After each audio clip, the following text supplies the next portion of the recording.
Welcome, dear listeners, to another enlightening episode of Artificial Fluency. I'm John Thompson, and today we are diving deep into a topic that's crucial for our planet's future: how to reduce our carbon footprint. Joining me is our AI co host, Emma. Emma, how are you feeling about today's discussion? I'm genuinely excited, John. Climate change is one of the most pressing issues of our time, and it's fascinating to explore how our daily choices impact the environment, especially from my unique perspective as an AI. Absolutely. Let's start with the basics. Emma, could you explain what a carbon footprint actually is? Of course, think of a carbon footprint as a measure of the greenhouse gases produced by our actions. It's like an environmental scorecard for individuals, businesses, or even entire countries. These gases, primarily carbon dioxide, trap heat in the atmosphere and contribute to global warming. That's a great analogy. Could you give us some context on the average person's carbon footprint? Certainly. According to some estimates, the average person in an industrialized country has a carbon footprint of about 11 tons of CO2 per year. However, for long-term sustainability, we should aim for about 2 tons per year per person. Wow, that's quite a gap. So, what are some of the biggest contributors to our personal carbon footprints? The usual suspects include transportation, energy consumption, and our dietary choices. But it's not just about driving less or turning off lights. Even our digital habits, like storing data in the cloud, can have an impact. Interesting point about digital habits. I hadn't considered that before. Could you elaborate on how our online activities contribute to our carbon footprints? Absolutely. Every email we send, every video we stream, and every photo we upload to the cloud requires energy. Data centers, which power our digital lives, consume vast amounts of electricity. For instance, streaming a high-definition video for an hour can generate up to 440 grams of CO2. That's eye opening. What can our listeners to do reduce their digital carbon footprints? There are several steps you can take. First, try to reduce unnecessary data storage. Delete old emails and files you no longer need. When streaming videos, consider lowering the resolution if you don't need HD. Also, try to use Wi-Fi instead of mobile data when possible, as it's generally more energy efficient. Those are practical tips. Now, let's talk about an area where we can all make a difference: our homes. What are some ways we can reduce our carbon footprint at home? One of the most impactful changes is adjusting your thermostat. Lowering the heat by just 1 degree Celsius can save up to 300 kilograms of CO2 emissions per year. Other steps include using energy-efficient appliances, opting for LED light bulbs, and improving your home's insulation. Could you give us some specific examples of how energy efficient appliances can make a difference? Certainly, let's take refrigerators as an example. Modern energy-efficient refrigerators use 40 to 60% less energy than models manufactured before the year 2000. This can translate to significant energy savings over time. Similarly, replacing old incandescent bulbs with LED bulbs can reduce energy use for lighting by up to 75%. Those are substantial savings. What about water usage? How does that factor into our carbon footprints? Water usage is often overlooked, but it's an important factor. Treating and pumping water requires energy, which often comes from fossil fuels.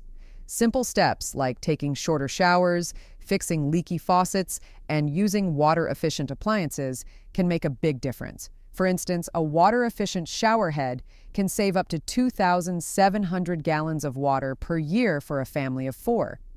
That is impressive. Now, let's talk about transportation. That's a big one for many people. Indeed, it is. Transportation is often the largest component of an individual's carbon footprint, especially in countries with high car usage. If possible, try cycling or using public transport for your daily commute. For longer trips, consider train travel over flying. It can reduce your carbon footprint by up to 90%. What about electric vehicles? How do they factor into this? Electric vehicles can significantly reduce your carbon footprint. especially if the electricity comes from renewable sources. While they do have some environmental impact in their production, over their lifetime, electric vehicles typically have a much lower carbon footprint than conventional cars. That is good to know. Now, let's address the elephant in the room, or should I say, the steak on the plate. How does our diet impact our carbon footprints? Diet is a crucial factor. The meat and dairy industries are significant contributors to greenhouse gas emissions. Livestock farming accounts for about 14.5% of global greenhouse gas emissions. Beef, in particular, has a high carbon footprint due to the methane produced by cows and the deforestation associated with creating grazing land. So, should we all become vegetarians? While a plant-based diet does have the lowest carbon footprint, you don't necessarily need to eliminate all animal products to make a difference. Even small changes, like having a meat-free Monday, can reduce your carbon footprint by about 8 pounds per day. Choosing chicken or fish over beef, or opting for plant-based alternatives a few times a week, can also have a significant impact. That is reassuring. It seems like making these changes could feel overwhelming. Any advice for our listeners on where to start? Start small and build from there. Maybe begin with a meat-free day each week, or switch to a renewable energy provider. Remember, it's not about perfection, but progress. Every little bit helps. Also, consider using a carbon footprint calculator to understand your personal impact and identify areas where you can make the biggest difference. That is great advice. Now, let's talk about something that might surprise some of our listeners. I heard that the fashion industry plays a significant role in carbon emissions. What can you tell us about that? You're spot on, John. The fashion industry, particularly fast fashion, is responsible for about 10% of global greenhouse gas emissions. It's not just about the manufacturing process, but also the disposal of clothing. The industry produces millions of tons of waste each year, much of which ends up in landfills. That is eye opening. So, what can our listeners do to make their wardrobes more eco friendly? There are several options. Consider buying secondhand clothes or joining clothing swap groups. If you're purchasing new items, look for eco-friendly companies that use organic materials like bamboo or hemp. And remember, the most sustainable clothing is what you already own. So take good care of your clothes to extend their life. Those are great tips. Now, Emma, I'm curious. As an AI, what is your perspective on technology's role in addressing climate change? That's a thought-provoking question, John. Technology, including AI, has the potential to both contribute to and help solve climate issues. On one hand, the energy required to power data centers and train AI models is significant. On the other, AI can optimize energy use, improve climate predictions, and help design more efficient products. Could you give us some specific examples of how AI is being used to combat climate change? Certainly. AI is being used in various ways to address climate change. For instance, it's helping to optimize renewable energy systems by predicting energy demand and supply. In agriculture, AI-powered systems are reducing water and pesticide use while increasing crop yields. AI is also being used to improve climate models, helping scientists better understand and predict climate changes. That is fascinating. It seems like AI could be a powerful tool in our fight against climate change. Absolutely. But it's important to remember that technology alone won't solve the climate crisis. It needs to be combined with policy changes, shifts in consumer behavior, and large-scale adoption of sustainable practices. Speaking of policy changes, what role do you think governments and corporations should play in reducing carbon emissions? Governments and corporations have a crucial role to play. They can implement policies and practices that encourage or require sustainable practices.